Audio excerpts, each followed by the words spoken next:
ඉතින් මේ වෙනකොට 2026 වර්ෂයේ ගොඩක් කට්ටිය ගේම්ස් බයිකන් යූස් කරන ඇප් එකක් තමයි ස්ටීම් කියන්නේ. ඉතින් අද මම ඔයාලට මේ වීඩියෝෙන් කියලා දෙන්න හදන්නේ කොහොමද ඔයා බයි කරපු ගේම් එකක් ආයේ ඔයාගේ account එකෙන් රිෆන්ඩ් කරගන්න කියලා. ඉතින් අපි වැඩි කරන්නේ යමු වීඩියෝ එකට.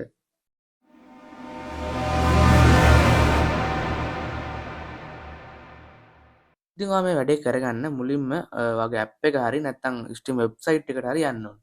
ඉතින් මම මෙතන තෝරගන්න ස්ටීම් වෙබ්සයිට් එක. වෙබ්සයිට් එකට යන්න ඉතින් ඔයා Google Chrome එක open කරගෙන search bar එකේ type කරගන්න ස්ටීම් කියලා. පස්සේ එන්ට එබුවට පස්සේ මෙතන උඩින් වෙනවා ස්ට්‍රීම් එක වෙබ්සයිට් එක. ඉතින් මෙතන වෙල්කම් ටු ස්ට්‍රීම් කියලා තියෙනවා ඔයාලට පේනවා. දැන් ඔයාලා යන්න ඕනේ මෙන්න මේ ස්ට්‍රීම් එක වෙබ්සයිට් එක ඇතුළට. ගියාම ඔයා මුලින්ම කරගන්න ඕනේ මේ account එකට log වෙන එක. ඔයාගේ games තියෙන account එකකට ඔයාලට refund කරගන්න ඕන game එක තියෙන account එකට log වෙන්න ඕනේ. ඉතින් ඔයාලට පේනවා මෙතන අයිනේ login කියලා චූටි අකුරෙන් තියෙන පොඩි icon එකක්. ඒක press කරගන්න. ප්‍රෙස් කරාට පස්සේ ඉතින් ඔයාලට මෙන්න මේ වගේ ඉන්ටර්ෆේස් එකක් තමයි බලා ගන්න පුළුවන් වෙන්නේ. දැන් මෙතන මගේ account name එකයි password එකයි save කරලා තිබ්බ නිසා auto fill වෙලා තියෙනවා. ඉතින් මෙතන ඔයා fill කරලා නැත්නම් ඔයා manually type කරලා මෙතන name එක password එක ගහ ගන්න ඕනේ. ගහගෙන මෙතන sign in දෙන්න ඕනේ. හරි. ඉතින් ඔයා මේ app එක phone එකට හදලා තියෙනවා නම් ඔයාගේ phone එකට එනවා පොඩි approval එකක්. ඒක approve කරාම විතරයි මෙතන join වෙන්න පුළුවන්. ඉතින් ඔයා ගොඩක් වෙලාවට ෆෝන් එකට ඇප් එක හදලා නැත්නම් සමහර වෙලාවට වගේ දැන් ඔයා මේකට ජොයින් වෙලා තියෙන ඊමේල් එකේ තියෙන්නේ ඊමේල් එකට කෝඩ් එකක් හරි එක්ස්පෙක්ට් කරන්න පොඩි අප්‍රූවල් එකක් හරි එනවා. ඉතින් මම දැන් මේ ෆෝන් එකට මට ආවිලා තියෙන රික්වෙස්ට් එක අප්‍රූව් කරනවා. හරි. අප්‍රූව් දුන්නාට පස්සේ කම්ප්ලීට්ලි මගේ account එකට මෙතන ලොග් වුණා. හරි. දැන් අපි බලමු කොහොමද අපි කරගන්න ඕනේ ගේම් එක රිෆන්ඩ් කරගන්න කියලා. ඉතින් ඔයා මෙතනින් මුලින්ම යන්න ඕනේ මෙන්න මෙතන BPS දැන් මගේ නේම් එක මේ තියෙන්නේ. ඔයාගේ නේම් එක යටතේ තියෙනවා ගේම්ස් කියලා ඔප්ෂන් එකක්. ඉතින් ඒ ගේම්ස් කියන එක ක්ලික් කරගන්න. හරි. ක්ලික් කරගත්තට පස්සේ ඔයාලට පේනවා මෙන්න මෙතන දකුණු පැත්තේ උඩ තියෙනවා නිකන් ප්‍රශ්නාර්ථ ලකුණක් වගේ. අන්න ඒක උඩ එක ප්‍රෙස් එකක් දාගන්න.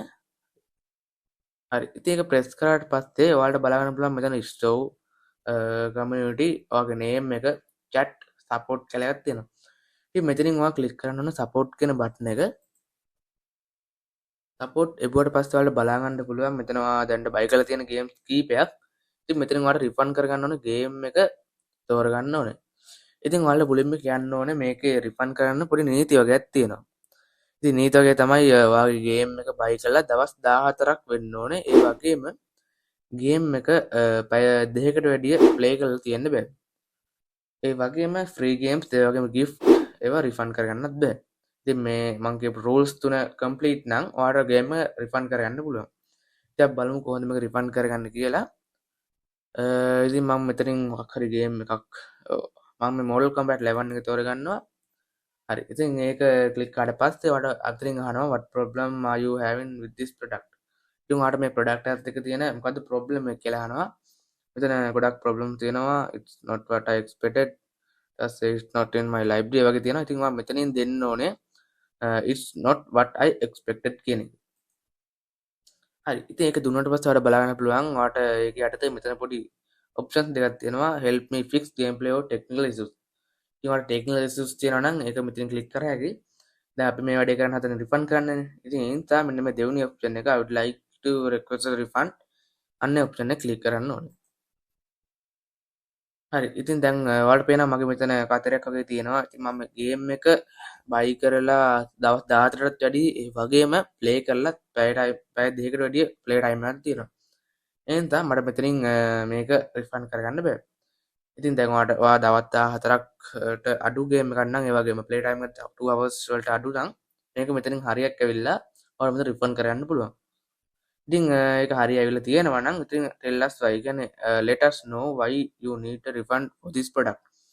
ඉතින් ඔයාලට මේ product රිෆන්ඩ් කරගන්න ඕනේ reason එක අහනවා. මෙතන ගොඩක් තියෙනවා it's not fun, the game is too difficult. ඉතින් මෙතනින් ඔයා කැමති එකක් දීලා ඔයාලට පුළුවන් මේක රිෆන්ඩ් කරගන්න. මම දැන් මෙතනින් the game is too difficult කියලා දෙනවා. ඊට පස්සේ ඔයාලට මෙතන කැමති නම් note එකක් දෙන්න පුළුවන්. කැමති නම් විතරක් ඒක අත්‍යවශ්‍ය නැහැ. ඊට පස්සේ ඔයාලට මෙතනින් submit request කියන එක දෙන්න පුළුවන්. ඉතින් මේක දුන්නට පස්සේ දවස් කීපයක් ඇතුළට වගේ රික්වෙස්ට් එක අරගෙන එයාලා ගේම් එක රිෆන්ඩ් කරනවා. ඉතින් මේ රිෆන්ඩ් එක කන්ෆර්ම් කරන්න වගේ ඊමේල් එකට පොඩි කන්ෆර්මේෂන් එකක් එනවා. ඉතින් මේ විදිහට තමයි මේ ගේම් එකක් රිෆන්ඩ් කරගන්නේ. ඉතින් මං හිතනවා ඔයාලට මේ වීඩියෝ ගොඩක් වැදගත් වෙන්නේ නැති කියලා. වීඩියෝ හොඳයි නම් අනිවාර්යෙන් ෂෙයා කරලා ලයික් කරලා සබ්ස්ක්‍රයිබ් කරන්න යන්න අමතක කරන්න එපා. එහෙනම් අද මේ වීඩියෝ එක මෙතන නවත්තනවා. හැමෝටම ගුඩ් බයි.